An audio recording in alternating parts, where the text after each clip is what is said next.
नमस्कार दोस्तों, कहानी कथा के चैनल पर एक बार फिर से आप सभी का बहुत बहुत हार्दिक स्वागत है और अभिनंदन है।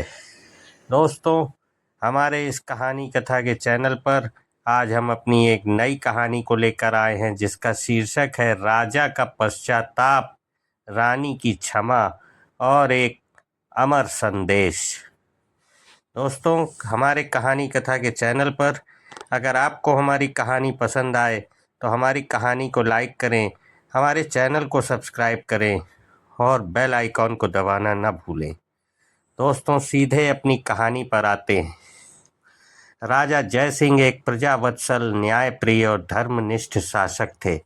उनका राज्य सुख, शांति और समृद्धि का प्रतीक था, जहाँ पशु पक्षी और मनुष्य सभी समान रूप से चैन से जीवन व्यतीत कर रहे थे।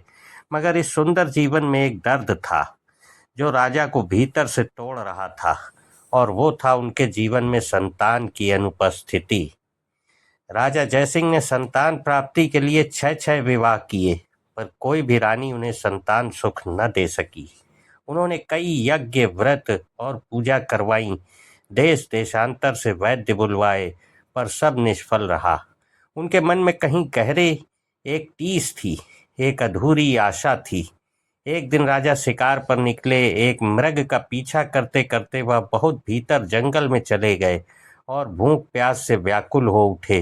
तभी उन्हें एक झरने की आवाज़ सुनाई दी। वे घोड़े पर चढ़ झरने की ओर लपके, मगर वहां स्नान करती एक कन्या की आवाज़ आई और उस आवाज़ ने उन्हें रोक दिया। अंधे हैं क्या? दिखाई नहीं देता कोई स्नान कर रहा है? राजा लज्जित होकर बोले, क्षमा करें देवी, मैं भूख प्यास से व्याकुल था। आपकी तरफ मेरा ध्यान नहीं गया। कुछ देर बाद वह कन्या पास आई। वह थी मोहिनी, जंगल की सादगी में पलती एक सुंदर विनम्र युवती। उसने राजा को पानी और फल दिया। राजा ने मोहिनी की सादगी, सुंदरता और मधुर व्यवहार से प्रभावित होकर कहा, आज तुमने मेरी जान बचाई, मैं ऋणी हूँ। उसने नाम नहीं बताया और लौट गया, लेकिन मोहिनी का रूप और सरलता उसके मन में बस गई। कुछ दिन बाद राजा ने मोहिनी को खोज निकाला और उससे विवाह कर लिया। उसे नाम दिया गया रानी राजलक्ष्मी। समय बीता। महल में अन्य रानियां रानी राजलक्ष्मी से ईर्ष्या करने लगीं, क्योंकि राजा का प्रेम अब उसी पर केंद्रित हो गया था। एक दिन राजलक्ष्मी को पता चला कि वह गर्भवती है। वह आनंदित थी, पर उसकी मासूमियत उसे बहुत बड़ी साजिश का शिकार बना गई। बड़ी रानियों ने उसकी सच्ची बातों को झूठा साबित करने का षड्यंत्र रचा। जब राजलक्ष्मी को प्रसव पीड़ा शुरू हुई तो उन्होंने मदद के नाम पर उसे अकेले एक कक्ष में बंद कर दिया। दाई को पैसे देकर आदेश दिया कि वह किसी को अंदर न जाने दे। बिना किसी सहायता के प्रसव वेदना से कराहती रानी ने 7 बच्चों को जन्म दिया, 6 कन्याएं और एक पुत्र। वह बेहोश हो गई। दाई ने बड़ी रानियों के कहने पर राजा से झूठ कहा कि रानी ने पत्थरों और ईंटों को जन्म दिया है। राजा को क्रोध आया और बिना सच्चाई जाने उसने रानी को दुष्ट, धोखेबाज कहकर महल से बाहर कर नौकरानी बना दिया।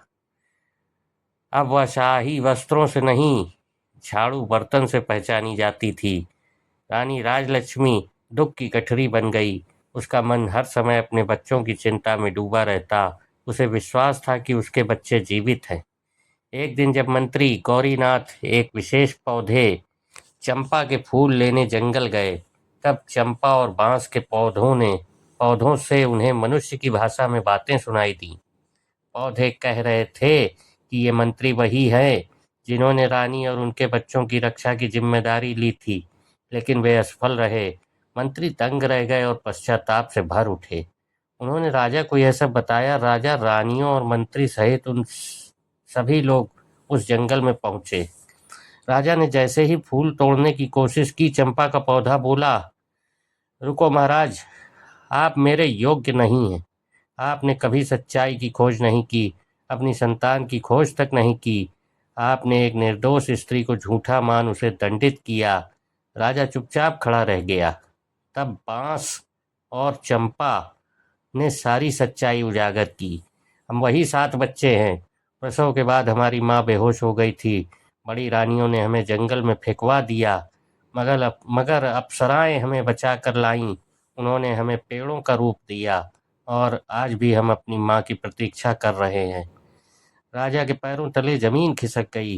रानी राजलक्ष्मी की आंखों से अश्रुधारा बहने लगी। चंपा ने कहा, माँ जब हमारे हिस्से की एक एक पत्तियां लेकर प्रार्थना करेंगी तभी हम मानव रूप में लौटेंगे।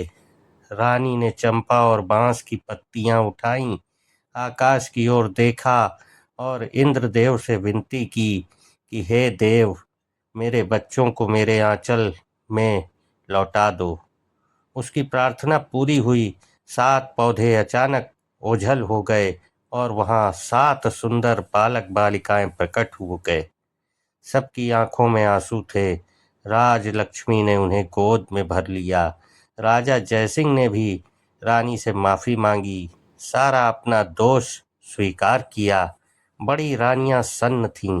राजा ने उन्हें फांसी की सजा सुनाई, मगर रानी राजलक्ष्मी बोली, महाराज, यह मेरे जीवन की सबसे बड़ी खुशी है। इस पावन अवसर को किसी के लिए काल बनाना उचित नहीं। कृपया इन सबको क्षमा कर दें। राजा ने रानी की करुणा के सम्मान में दुष्ट रानियों को आजीवन कारावास की सजा दी। अब राजमहल फिर से जीवंत हो उठा। राजा रानी और 7 बच्चों के साथ एक नए जीवन की शुरुआत करता है। रानी राजलक्ष्मी को पूरा सम्मान और स्नेह दिया गया। गांव वाले, प्रजा और पूरा दरबार आनंद से भर गया। दोस्तों, ये कहानी यहीं समाप्त होती है। इस कहानी का निष्कर्ष यह निकलता है कि यह कथा केवल एक महिला की पीड़ा नहीं, एक पिता की भूल, एक मंत्री की निष्क्रियता और एक माँ की अमर ममता का प्रतीक है। यह बताती है कि माँ की पुकार ब्रह्मांड को भी झुका सकती है। सच्चाई हमेशा उजागर होती है, बस धैर्य चाहिए होता है। पश्चाताप से भी बड़ा होता है क्षमा का भाव। विश्वास और प्रेम अंधकार में भी प्रकाश ला सकते हैं। यह सिर्फ एक कहानी नहीं, बल्कि जीवन के लिए एक अमर संदेश है। प्रेम, आस्था और ममता, यही सच्चा जीवन है। दोस्तों, हमारी ये कहानी यहीं समाप्त होती है। अगर आपको हमारी कहानी पसंद आए तो दोस्तों हमारी कहानी को लाइक करें, हमारे चैनल को सब्सक्राइब करें और हमारी कहानी के बेल आइकॉन में जाकर बेल आइकॉन को दबाना न भूलें, जिससे कि आपको नित्य प्रति नई नई कहानियों का नोटिफिकेशन मिलता रहे। धन्यवाद दोस्तों।